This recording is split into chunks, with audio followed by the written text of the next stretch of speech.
Once upon a time, in the heart of a restless city, there was a donkey. Not a famous one, not one with a name carved into history.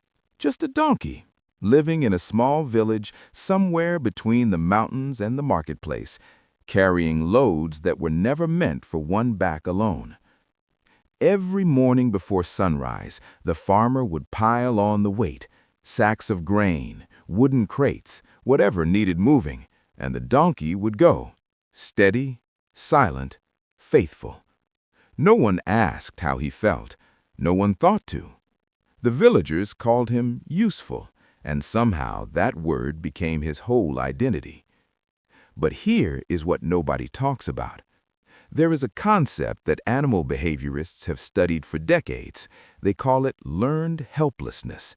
It happens when a living creature is conditioned, slowly, quietly, to believe that its effort does not change its outcome, that no matter what it does, the weight will still come, the road will still be long. And so, eventually, the creature stops trying to change anything at all. It just carries. The donkey in this story did not stop because he was lazy. He stopped because something inside him had quietly given up. Not dramatically, not with a scene. He just stood still one morning and would not move. And the farmer, frustrated, called him broken. But broken is not the right word. There is something deeply human about this story, even though it is about an animal. Psychologists have found that people who are consistently used, overlooked, and never acknowledged begin to lose their sense of self. Not all at once, gradually.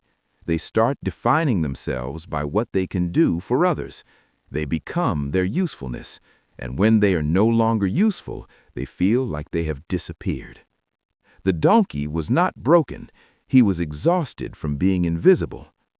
Cultures across history have told this kind of story because it reflects something true about power. The ones who carry things are rarely the ones who decide where things go. And over time, the carrier begins to forget that they ever had a direction of their own.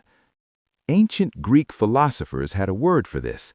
A person who exists only to serve the will of another was seen as living an incomplete life.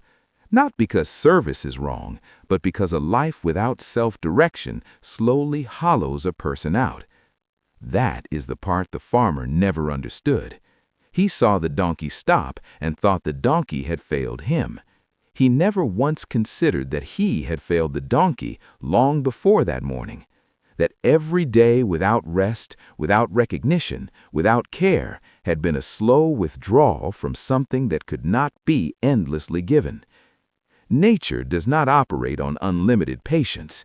Even the most giving things in the world, rivers, soil, trees, they have a threshold.